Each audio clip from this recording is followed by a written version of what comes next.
What if the best science fiction was already behind us? The 1970s birthed a wave of bold visionary sci-fi that still outshines today's CGI-heavy blockbusters. These were films that dared to question reality, explore consciousness, and unsettle comfort zones. From dystopian nightmares to philosophical space odysseys, here are 15 70s sci-fi classics that remain light years ahead of their time. Number 15, Dark Star, 1974. Before aliens stalked the shadows of deep space, there was Dark Star, a low-budget stoner odyssey drifting through existential dread and absurdity. Directed by a young John Carpenter and written by Dan O'Bannon, the film was originally a student project expanded into a feature with duct tape imagination and dark comedy. It follows 4 disillusioned astronauts on a spaceship whose mission is to destroy unstable planets using artificially intelligent bombs. But this is not sleek sci-fi. It is cramped, dirty, and painfully human. The crew are burned out. The AI bombs argue about philosophy. One of them refuses to detonate because it has achieved consciousness and no longer believes in orders. The film turns into a bizarre debate on the nature of existence between man and machine. It is both hilarious and haunting. There is also a pet alien that looks like a beach ball, and yet somehow the absurdity deepens the emotional weight. Dark Star is the birthplace of themes that would later define Carpenter's and O'Bannon's careers. The claustrophobia of The Thing, the dread of Alien, the nihilism of Escape from New York, all incubated here in a cramped spacecraft held together with sardonic wit and raw creativity. In an era of flashy CGI, Dark Star reminds us what science fiction can do without spectacle. It is concept over gloss and existentialism over action, a bleakly comic gem lost in space and time. Number 14, Zardoz, 1974. Zardoz is not a film. It is a psychedelic prophecy dressed in loincloths and guns. John Boorman's science fiction fable takes place in a future where the world has split into 2 extremes, the immortal enlightened Eternals and the brutal exterminators. Into this fractured society comes Sean Connery in a red mankini wielding pistols, and confusion as Zed, a savage who questions everything. At first glance, Zardoz looks ridiculous. The floating stone head that proclaims the gun is good, the orgy-like psychic communion rituals, the outdated effects, but behind the madness lies a startlingly bold philosophical assault on class immortality and free will. The Eternals live in boredom and decay, trapped by their own eternal perfection. The Brutals live in violence, but understand life. Zed becomes the destroyer of stagnation, the force of entropy that breaks the cycle. Boorman mixes Nietzsche, genetic manipulation, and anti-utopian allegory into a hallucinogenic narrative that refuses to handhold its audience. This is not popcorn sci-fi. This is a head trip through the death of gods and the rebirth of man. In its themes, Zardoz is closer to Tarkovsky than Star Wars. It demands patience and openness. Number 13, Logan's Run, 1976. Logan's Run imagined a glittering world of eternal youth where no one lives past 30. On the surface, it is a utopia of beauty, leisure, and hedonism. But beneath the pleasure domes and color-coded clothing is a system that demands sacrifice in exchange for order. The carousel is a lie of rebirth masking a ritual of execution. And when Logan 5 questions the system, he is marked for death. Directed by Michael Anderson, the film combines sleek futuristic architecture with a surprisingly thoughtful exploration of freedom control and aging. Its design is unforgettable, from the glowing crystal palms that monitor age to the automated killers that enforce the rules. Logan's escape with Jessica through collapsing ruins and feral wilderness marks one of sci-fi's great visual contrasts: sterile technology versus decaying nature. Though often remembered for its fashion and kitsch, Logan's Run speaks volumes about how societies erase inconvenient truths. It critiques consumerism and superficial perfection while daring to show a future where utopia comes at the price of youth and obedience. What makes it timeless is its refusal to answer every question. Number 12, Phase 4, 1974. Phase 4 does not scream for attention. It whispers, it burrows, it hypnotizes. This is not a killer ant movie. It is a cryptic document of nature's intelligence preparing to take the next evolutionary leap.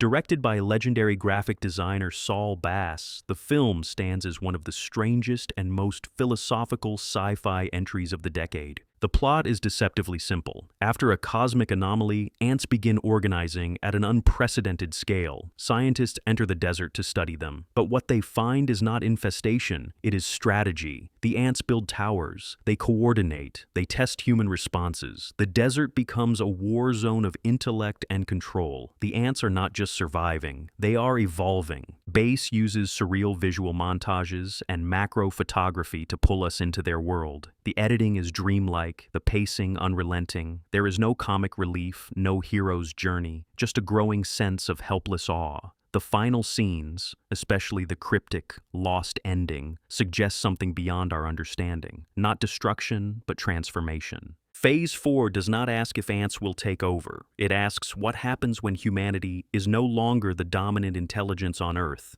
Number 11, The Andromeda Strain, 1971. Long before pandemics became dinner table conversation, the Andromeda Strain warned us about what could fall from the sky. Directed with surgical precision by Robert Wise, this adaptation of Michael Crichton's novel is a cold, clinical thriller that moves like a science lab procedural, yet builds unbearable tension. A mysterious satellite crashes near a small town. Within hours, everyone is dead. Everyone except a baby and an old man. What follows is a descent into a government biocontainment facility where scientists must isolate a microscopic extraterrestrial pathogen that kills in seconds. There are no spaceships, no lasers, no monsters. The horror here is invisible, and all the more terrifying. The film's realism is staggering. The sets are sterile, the dialogue packed with scientific jargon, and the sense of pressure feels palpable. The team has hours to decode the pathogen before it mutates or escapes, and one small glitch in the system, a paper jam or a flashing red light, could mean extinction.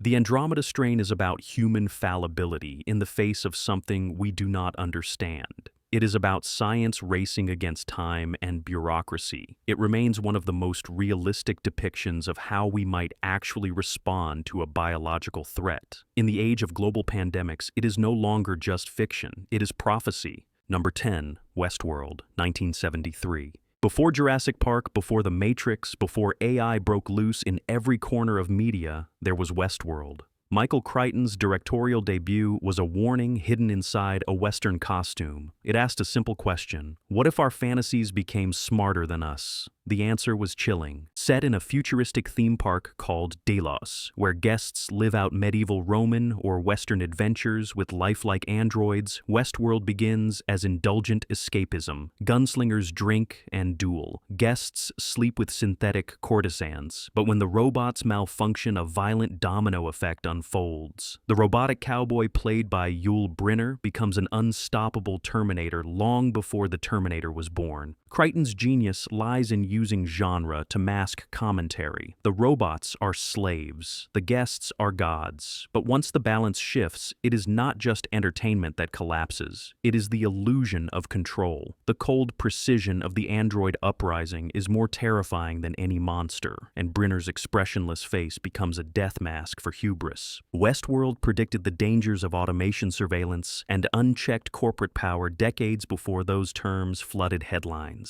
Number 9. Silent Running, 1972. Silent Running does not explode. It grieves. It floats. It mourns a world that let its forests die and tried to replace beauty with efficiency. In this haunting space, Parable directed by Douglas Trumbull, the last surviving trees from Earth orbit inside domed greenhouses guarded by a lonely crew. When orders arrive to destroy them and return home, one man rebels. Bruce Dern delivers a heartbreaking performance as Freeman Lowell, a botanist who kills his crewmates to save the domes and then drifts into isolation with only 3 drone robots, Huey, Dewey, and Louie, for company. His descent into guilt and madness unfolds slowly among the stars, bathed in Joan Baez's mournful songs and surrounded by mechanical innocence. What makes Silent Running immortal is its sincerity. There is no irony here, no cynical detachment, just a man clinging to the last flowers of a dying planet, hoping someone will notice. The drones do not speak, but they learn. They garden. They weep. Trumbull's visual effects are stunning. His work on 2001 is felt in every glowing shot. Number 8. The Man Who Fell to Earth, 1976. David Bowie did not play an alien, he simply was one. In Nicholas Roeg's surreal masterwork, The Man Who Fell to Earth, he portrays Thomas Jerome Newton, a fragile, otherworldly being who arrives on Earth in search of water for his dying planet. Instead, he finds addiction, capitalism, and emotional decay. This is not your typical alien invasion tale. There are no laser battles or high-tech gadgets. Instead, the film slowly unravels as Newton builds a tech empire to fund his return journey, only to become ensnared in Earth's seduction.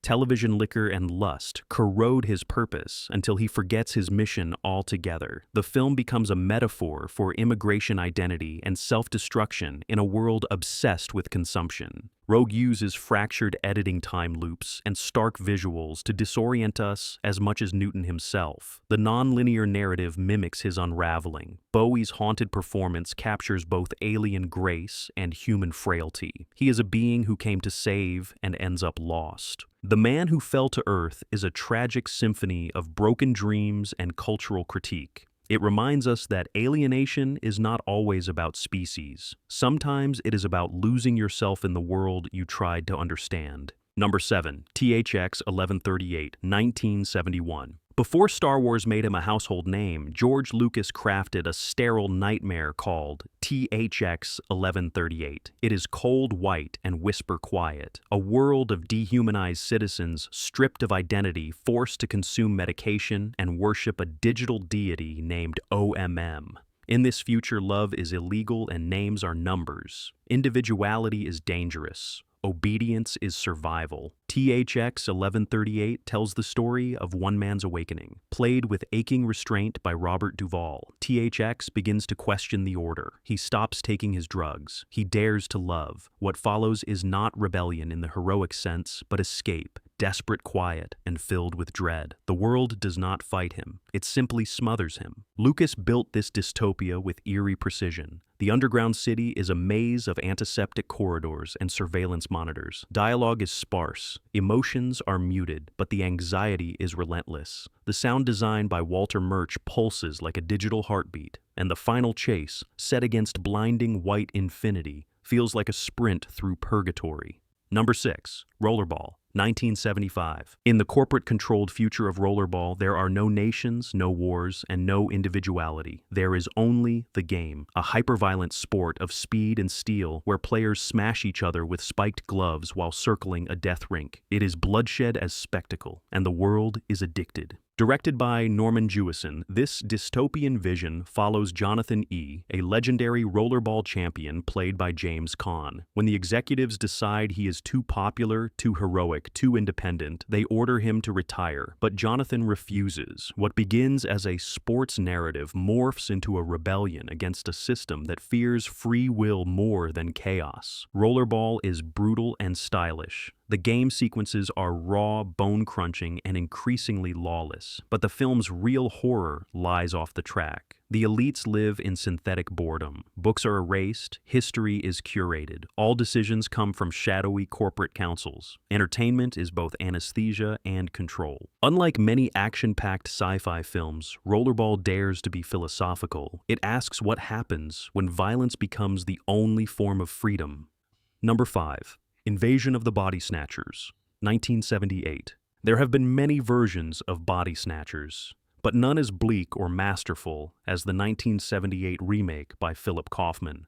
This is not just a sci-fi thriller, it is pure existential horror, filmed in shadows, whispers, and growing dread. Set in San Francisco, the story follows a group of people who discover that humans are being replaced by emotionless duplicates grown from alien spores. The terrifying twist: the pod people look the same, act the same, but lack all feeling. They do not conquer with force, they erase humanity by mimicking it. Donald Sutherland, Jeff Goldblum, and Brooke Adams ground the paranoia with raw performances. But it is the atmosphere that crushes the soul. Every frame tightens the noose. The sound design is unnerving. The score pulses with anxiety. And the ending, an unforgettable scream, leaves viewers gasping in disbelief. What makes this version timeless is how easily it adapts. In the 1950s, it was about communism. In the 1970s, it became about conformity identity and government mistrust. Today, it feels like a warning against apathy, disinformation, and digital masks. Number 4. Stalker, 1979. Few films haunt the soul like Stalker. Directed by Andrei Tarkovsky, this slow, meditative journey is not about special effects or spectacle. It is about belief, decay, and the unknowable forces that shape human longing. Set in a post-apocalyptic wasteland, a mysterious area known only as the Zone contains a room that allegedly grants your deepest desire. But entering it is not so simple. 3 men enter the Zone: the writer, the professor, and the stalker who guides them. What unfolds is less a journey through landscape than a voyage through despair and faith. The Zone is alive, it shifts, it tests. The room at its heart is both gift and curse. It reflects not what you want, but what you are. Stalker is hypnotic. Tarkovsky fills it with long tracking shots, silence, and crumbling industrial beauty. Dialogue is minimal. Symbolism is rich. Every puddle, every rusted pipe, every echo is pregnant with meaning. It is a film that demands patience and rewards surrender. While modern science fiction races for plot twists and speed, Stalker lingers in the spaces between action. It explores the dangers of hope, the weight of the soul, and the fear of confronting our true selves. Number 3. A Clockwork Orange, 1971. There is no science fiction like A Clockwork Orange. Stanley Kubrick took Anthony Burgess's novel and injected it with terror poetry and brutal satire. The result was a dystopian scream that remains more dangerous and relevant than ever. In a near future, Britain's society has cracked down on youth violence through psychological control. Alex, a teenage delinquent, is arrested and subjected to the Ludovico technique, a form of behavioral conditioning that robs him of free will. His love of classical music, his thirst for cruelty, his very soul are chemically suppressed. He becomes a puppet in the name of order. Kubrick stages the film with shocking beauty. Ultraviolence meets Beethoven. Neon futurism bleeds into brutalist decay. The violence is stylized but never glorified. The horror is not just what Alex does, it is what is done to him. A Clockwork Orange is not about the morality of criminals. It is about the morality of governments. If a man is forced to be good, is he truly good? If the state controls behavior, does it destroy humanity? It was banned in multiple countries, protested globally, and remains one of the most controversial films ever made. Number 2. Solaris, 1972. Solaris is not just a movie. It is an ocean of grief, memory, and consciousness wrapped in a spacesuit. Andrei Tarkovsky's response to 2001. A space odyssey is not interested in technology. It is obsessed with the human soul. Where Kubrick looked outward, Tarkovsky looked inward. The story follows Chris Kelvin, a psychologist sent to a space station orbiting the mysterious planet Solaris. Once there, he discovers the planet's ocean can read human thoughts and manifest physical copies of loved ones, including his dead wife. These visitors are not clones. They are living memories that force the crew to confront guilt, longing, and unbearable truths. Solaris is slow hypnotic and deeply emotional. Tarkovsky uses long takes, water imagery, and philosophical dialogue to create a dreamlike trance. The planet is never fully seen. Its nature is never explained, but its presence is suffocating. It does not invade, it reflects. Modern science fiction rarely dares to be this intimate. Solaris is not about aliens. It is about how we fail to understand each other, how grief distorts reality, how love can become a ghost that never stops knocking. Number 1. Star Wars, 1977. Star Wars was not a movie. It was a myth detonated across galaxies. When George Lucas unleashed this space opera in 1977, he did not just create a hit. He birthed a new language for storytelling that still echoes through every blockbuster made today. At its core, Star Wars is simple. A farm boy, a princess, a smuggler, a villain in black. But it is how the story is told that elevates it beyond time. Lucas blended samurai cinema, World War II dogfights, and ancient myth into a cosmic adventure of rebellion and destiny. The Force was not just a plot device. It was a spiritual current that electrified the culture. Everything about it was revolutionary. The model work, the sound design, the world building. John Williams' score became a modern anthem. The special effects redefined the industry, but none of it would matter without the emotional pulse, hope in the face of tyranny. Unlike modern sequels or reboots, the original Star Wars was not built by committee. It was a personal vision made against studio doubt and budget fear, and somehow it became universal. Even now, no amount of digital wizardry can replicate its soul. Star Wars reminded the world what wonder felt like. These 15 films from the 1970s still outshine modern sci-fi because they dared to think deeper, feel harder, and challenge more. They were not just entertainment, they were revolutions. Which of these timeless classics still haunts you today? Drop your favorite in the comments and subscribe for more retro cinematic journeys.